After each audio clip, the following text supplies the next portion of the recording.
Petrol diesel के बढ़ते दामों को लेकर पूर्व मंत्री पीसी शर्मा ने बीजेपी सरकार पर जमकर निशाना साधा। उन्होंने कहा कि पहले ही महंगाई लगातार बढ़ रही है और अब पेट्रोल डीजल की कीमतों में इजाफे से आम जनता पर और बोझ पड़ेगा। गाड़ियों से सड़क पे मत चलो, तेल बाहर का जो है उसकी बनी हुई चीज़ें मत खाओ, सोना मत खरीदो। उस दिन ये सोची समझा उनका स्टेटमेंट था। इसके माध्यम से उन्होंने ये बता दिया था कि महंगाई बढ़ने वाली है। पहले बड़ा रेट दूध का, कमर्शियल गैस सिलेंडर का, इसके पहले सिलेंडर का बढ़ गया था और अब डीजल पेट्रोल के भाव इन्होंने बढ़ा दिए हैं और ये आगे और बढ़ेंगे। 60 दिन का पुरी जी जो मंत्री हैं पेट्रोलियम मिनिस्टर, उन्होंने कहा कि 60 दिन का स्टॉक बचा है। ये आगे आने वाले समय में एक चीज़ और हो सकती है इन सबको बचाने के लिए कि रात में कोई नहीं सोएगा, रात भर नहीं सोएंगे तो दिन में बाहर नहीं निकलेगा। तो ये ऑर्डर आ सकता है वहाँ से कि रात में कोई नहीं सोएगा, जागो, जिससे दिन में आदमी बाहर नहीं निकलेगा तो डीजल पेट्रोल बचेगा। ये आदेश भी आगे पीछे आ सकते हैं।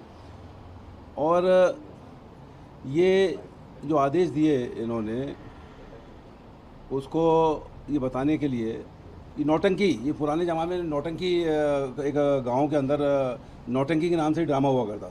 जितनी अच्छी नौटंकी भारतीय जनता पार्टी के नेता कर रहे हैं, हद हो गई है।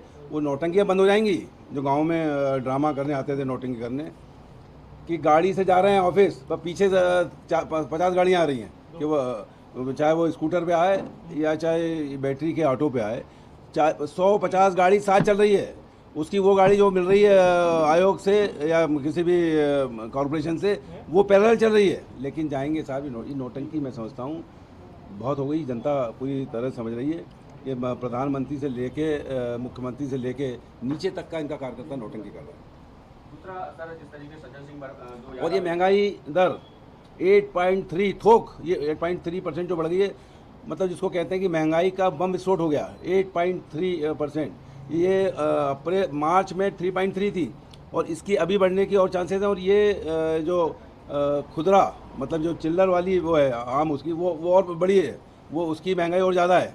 उसका तो परसेंटेज कोई निकाल नहीं सकता इतनी महंगाई। जो दाम चाहता है आदमी वो मंग रहा है। और दूसरा, अब चोरी गहने या उसकी न्यूज़ सिलेंडर की हो रही है। अभी आया समाचार में कि सिलेंडर चोरी चले गए। ये सिलेंडर चोरी हो रहा है इस प्रदेश और देश में।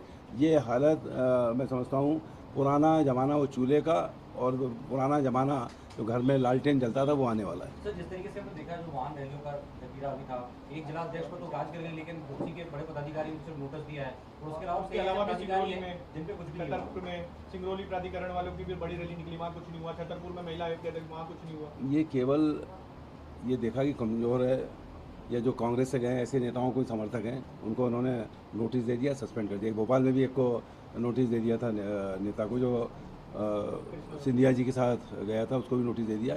ये जो अब भिंड जिले का उसका किसान उनकी यूनियन का अध्यक्ष है, अब क्या उसको नोटिस दे रहे हैं, हो या नहीं हो फर्क क्या पड़ रहा है वहाँ पे, किसान जिला अध्यक्ष हो या नहीं हो।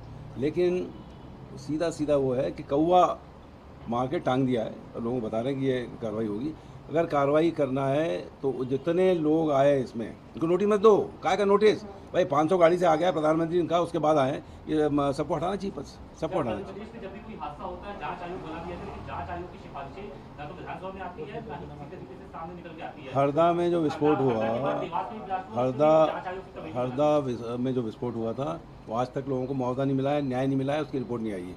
उसका पेटला वध में हुआ, उसका भी आज तक कुछ नहीं हुआ। और अब ये जो हुआ है देवास के अंदर, वहाँ के सांसद सोलंकी जी उसको मिठाई खिला रहे हैं, जिसकी फैक्ट्री है उसको मिठाई खिला रहे हैं, मतलब इनका भी शेयर है। ये भारतीय जनता पार्टी, जितने इस तरह के विस्फोट हुए हैं, ये सब में भारतीय जनता पार्टी के नेताओं की भागीदारी रही है। इसीलिए उसकी रिपोर्ट नहीं आती, इसलिए विधानसभा में रिपोर्ट नहीं आती। ये पूरी तरह से अन्याय है। डिप्टी सीएम को मैं सुन रहा था कि जांच होगी, जो दोषी लोग होंगे, सबसे पहले जो सांसद हैं सोलंकी जी, इन पर कार्रवाई हो, जो उनको मिठाई खिला रहे हैं। अलग-अलग विभाग की समीक्षा भी करेंगे। माना जा रहा समीक्षा रिपोर्ट के आधार पर आने वाले समय में मंत्रियों को कुछ फेरबदल हो सकता है। यार मेरी समझ नहीं आता, समीक्षा ये करेंगे क्या पे?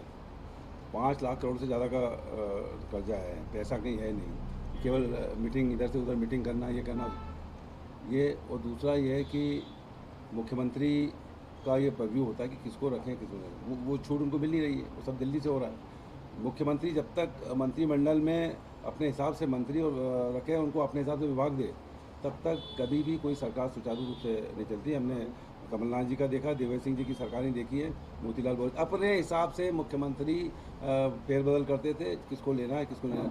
वो सिस्टम भारतीय जनता पार्टी में खत्म हो गया। हिटलर चाहिए पूरी की पूरी, नागपुर फिर दिल्ली और फिर भोपाल में घूम फिर के वो उसके रिजल्ट आते हैं। और कोई जनता से जुड़ा हुआ सवाल? नहीं हो गया कोर्ट में मामला है।